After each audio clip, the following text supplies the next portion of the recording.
Hi guys!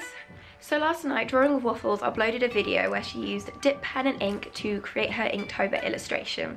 I put in the comments down below that I used to use bamboo sticks or BBQ skewers to create my illustrations with ink. This was something my teacher showed me in college, and it was a really interesting way to make marks and things on the paper using the ink. I got a lot of comments saying that I should definitely try and make a video and show my process of using these sticks. So I'm now gonna head out and I'm gonna try and find some. I'm not sure if I'm gonna be able to find some, but fingers crossed I will. It is the middle of October, and you normally see these things around in the summer because they're used for barbecues, but hopefully I'll be able to get my hands on something.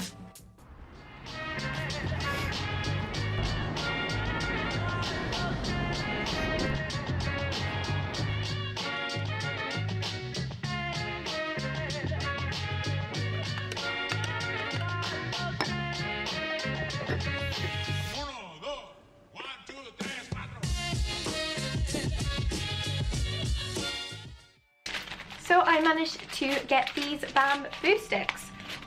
So you need to make sure you get ones that have a pointy end. So usually for pen and ink, you'd probably think you'd use one of these. But I am not going to be using this, and I'm going to be using the bamboo stick instead. So on the way back home from the shop, I was kind of thinking about what I could draw, and then I realised that, you know, the buildings right in front of me would be perfect to draw. They're kind of old and they've kind of lots of texture and wood and things to them, and I think it'd be really interesting to use the bamboo sticks and ink. Because I haven't used this technique in a long time, I just wanted to draw out some lines and practice and show you how you can use the pen to make some marks. You can get different thicknesses very easily, and it's also very easy to overfill your barbecue skewer, so you want to make sure that you don't have too much ink on it and make sure to wipe any drips off, otherwise you might end up with some black blobs, unless that is what you're going for. As you can see, if you put water over it while it's wet, it just smudges the ink. This is an old illustration I did while I was at college, and I used watercolours to colour this one in. As long as you make sure the first layer of ink is dry, you can go over it using watercolours if you want to add some colour to it, which is what I'm going to do in this video. So I took my pen and I sketched out kind of the outline of the building I wanted to draw. I think one of the most annoying things about using this pen and ink technique is the fact that you have to constantly re-dip your bamboo stick into the ink to make sure you have enough ink on it to draw.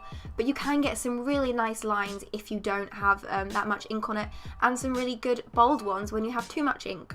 You just need to practice and experiment with what works best for you. It also comes out looking very sketchy because you are constantly going over lines over and over again to make sure you include the detail you want, and because you can't actually have that much ink on your pen at the same amount of time, so you are constantly just scratching out lines instead of just drawing one swift line. You have to make individual lines constantly. So then I took my watercolours and I coloured it in. You do have to make sure, as I said earlier, that it is 100% dry, otherwise it will bleed everywhere and it will just ruin your work, and you really don't want that. When Coventry was bombed in World War II, a lot of houses were destroyed.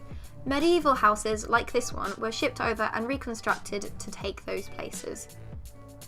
Though I've googled this particular building my illustration was based off, and actually this one was original and it wasn't destroyed in the bombings, so this one hasn't been shipped over, but has been in Coventry since the 15th century.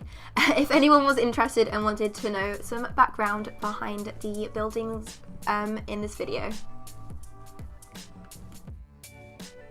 One of the things I like to do was flick watercolour or paint over my ink illustrations, just to add that bit more colour and to make it all work together and give it a bit more of a finished look.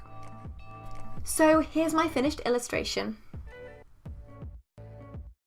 Thank you so much for watching, and I hope you've enjoyed this video. If you've liked this studio session slash vlog, let me know in the comments below and give this video a thumbs up. I've really enjoyed making this video, and it's very different to what I normally do, but I definitely want to make more of these in the future. I hope you enjoyed this little bonus video, and thanks again for watching. Bye!